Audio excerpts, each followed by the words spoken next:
ఈరోజు రాష్ట్రం అంతటా ఆర్టీసీ కార్మికులైతే సమ్మెనైతే పిలుపునివ్వడం జరిగింది. సో మరి ఈ సమ్మెకి ముఖ్య కారణం ఏంటి, వీళ్ళ డిమాండ్స్ ఏంటి, సో ఎందుకు చేస్తా ఉన్నారని తెలుసుకునే ప్రయత్నిద్దాం. సార్ నమస్తే అండి.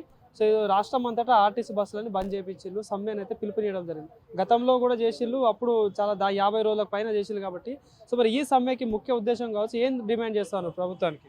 నా పేరు బి యాదగిరి, జేఏసీ కో-కన్వీనర్, కార్మిక పరిషత్ జనరల్ సెక్రటరీ. ఈ సమ్మె గత సమ్మెల కంటే మించిపోయే విధంగా ఉన్నది. ఈ సకల జనుల సమ్మె చేసింది తెలంగాణ సాధన కోసం. 55 రోజుల సమ్మె చేసింది ఆర్టీసీ సంరక్షణ, కార్మిక సంక్షేమం కేసీఆర్ ప్రభుత్వం విస్మరిస్తూ మాకు ఎలాంటి ఉద్యోగ అవకాశాలు కల్పించగా నష్టదాయకంగా ఉండి చేసినందుకు 55 రోజుల సమ్మె చేశాం.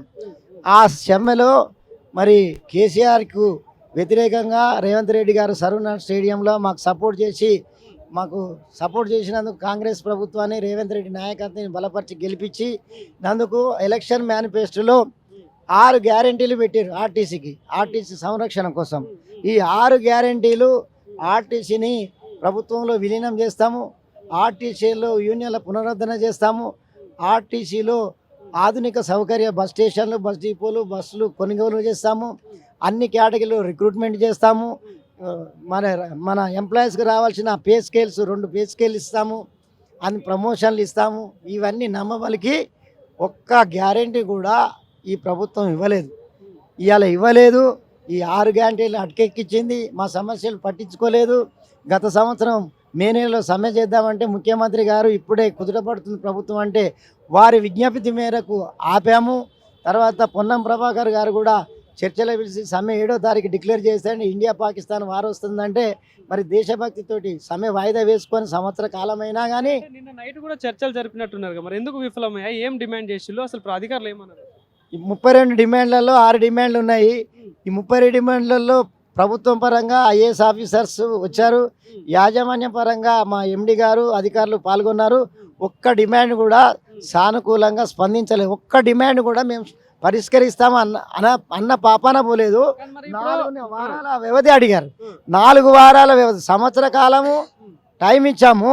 సమ్మె గత మార్చి 13 తారీఖు సమ్మె నోటీసి గత మార్చి 13 అంటే దాదాపు 42 రోజులు కావస్తున్నా యాజమాన్యం కానీ ప్రభుత్వం కానీ స్పందించకుండా ఈరోజు సమ్మె అంటే నిన్న సాయంత్రం సమ్మె విరమించుకోవాలంటే కార్మికులు పెనం మీద వాళ్ళు ఉన్న పెంక మీద ఉన్న వాళ్ళు పొయ్యిలో పడి ఉంటుంటే కార్మికులకు ఏ ముఖం పెట్టుకొని సమ్మె డిమాండ్లు ఒక్కటి కూడా పరిస్థితి సమ్మె ఎట్లా విరమించాలి?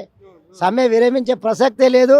మీ 32 డిమాండ్లలో ఎన్ని పరిష్కరిస్తారో మీరు చెప్పండి, మేము వేచి చూస్తామంటే అధికారులు ధోరణితోటి వెళ్ళిపోవడం వల్ల సమ్మెలోకి వెళ్ళాం. అందులో 29 డిమాండ్లు ఏవైతే ఉన్నాయో అవన్నీ పరిష్కారం అయ్యేటట్టే ఉన్నాయి అని చెప్పేసి మంత్రి గారు చెప్తున్నారు. అదేవిధంగా సో 4 అధికారులను పెట్టినాం, రాబోయే రోజులలో అది పరిష్కారం అవుతుంది అని చెప్పేసి మంత్రి గారు చెప్తాను. మరి నైట్ ఏదైతే నిన్న జరిగిన చర్చలలో మరి ఎందుకు అధికారులు ఒప్పుకోలేదు కావచ్చు?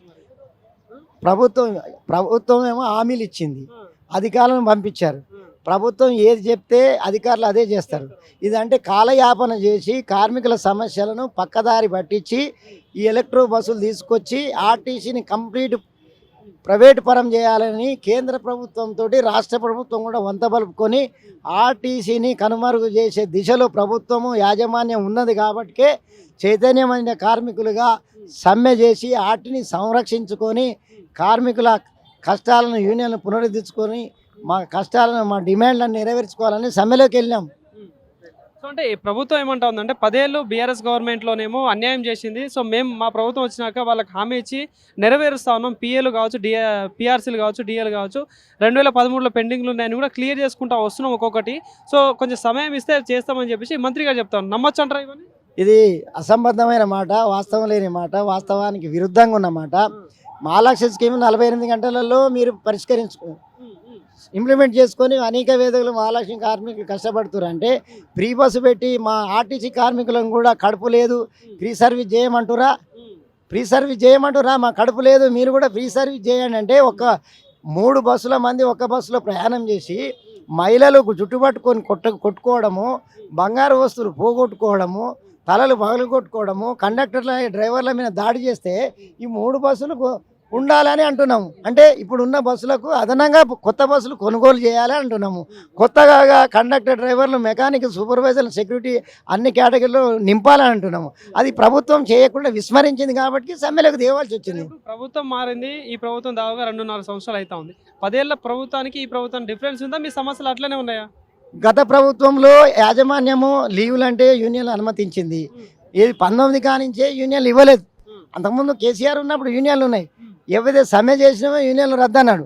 మరి రద్దన్నప్పుడు ఈ కాంగ్రెస్ ప్రభుత్వం రాగానే ప్రజాపాలన ప్రగతి ప్రణాళిక అనే ఈ కాంగ్రెస్ ప్రభుత్వము ఆర్టీసీలో ప్రజాపాలన లేదు, రేవంత్ రెడ్డి పాలన లేదు, కేసీఆర్ యూనియన్ లేని పాలనే రాక్షస పాలన కొనసాగుతుంది.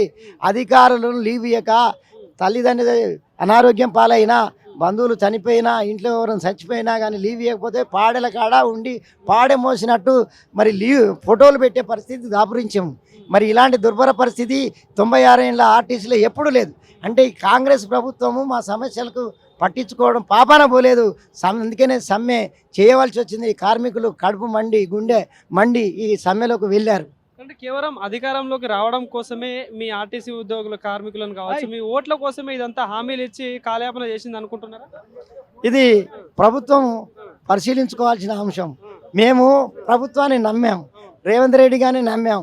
యువకుడు డైనమిక్ సీఎం అనుకున్నాం. కొత్త ప్రభుత్వం కదా అని 1 సంవత్సరంన్నర కాలము వారికి ఇచ్చాం. మరి సంవత్సరంన్నర కాలం ఇచ్చినాక ఇంకో సంవత్సరం కూడా ఇచ్చింది. 2.5 సంవత్సరాలు కావచ్చునా మా సమస్యలను కాలయాపనం చేయడము ముఖ్యమంత్రి రేవంత్ రెడ్డి గారికి ఎట్లా తగును? అంటే ప్రయాణికులను ఇబ్బంది పెట్టొద్దు, పరిష్కారం చేస్తాం, అర్థం చేసుకోవాలి, సమ్మెలు బంద్ చేయాలని చెప్పేసి మంత్రి చెప్తా ఉన్నాడు. ఏం చెప్తారు? నమ్ముతారానే చేసేటట్టు అనిపిస్తా ఉందా? ప్రజాసేవే మా కర్తవ్యంగా భావించే ఆర్టీసీ కార్మికులం నిరంతరం 24 గంటలు మేము ప్రజాసేవలో ఉంటాం. ఈ ప్రజాసేవలో ఉండే మేము ప్రజలు ఇబ్బంది పెట్టిన పాపాన పోలేదు. మా సొంత బంధువులే కంటే ప్రజాసేవే మా కర్తవ్యం. మాకు ఆత్మీయులు ఇప్పుడు ఇంట్లో వాళ్ళకంటే ప్రయాణికుడే మాకు దేవుడు, ప్రయాణికుడే మా జీవనాధారం. మా జీవనాధారాన్ని మేము పోగొట్టుకోలేము కదా. ప్రభుత్వమే ప్రయాణికులకు ప్రైవేటు పరం చేసి ఈ తెలంగాణ ప్రజలకు ప్రైవేటు పరం చేసి వాళ్ళకు ఇప్పుడున్న సబ్సిడీ పాసులని తీసేసి అన్ని ప్రైవేటు బస్సులు చేయాలని కంకణం కట్టుకుంది. ఇవాళ ఆర్టీసీ ప్రభుత్వ బస్సులకే ఫ్రీ బస్సు పెట్టి మహాలక్ష్మి పథకాన్ని పెట్టారు. ఇవాళ సాయంత్రం తిరిగే evening star, morning star, Jabbar travels, ఇంకో ట్రావెల్స్కు వాటికి ఎందుకు పెట్టారు? మాకున్న ట్యాక్సుల కంటే వాళ్ళకు తక్కువ, వాళ్ళకు రాయితీలు ఇస్తారు, ప్రోత్సహిస్తారు. ఈ ప్రభుత్వ రంగ సంస్థను ఎందుకు ప్రైవేట్ పరం చేస్తారు?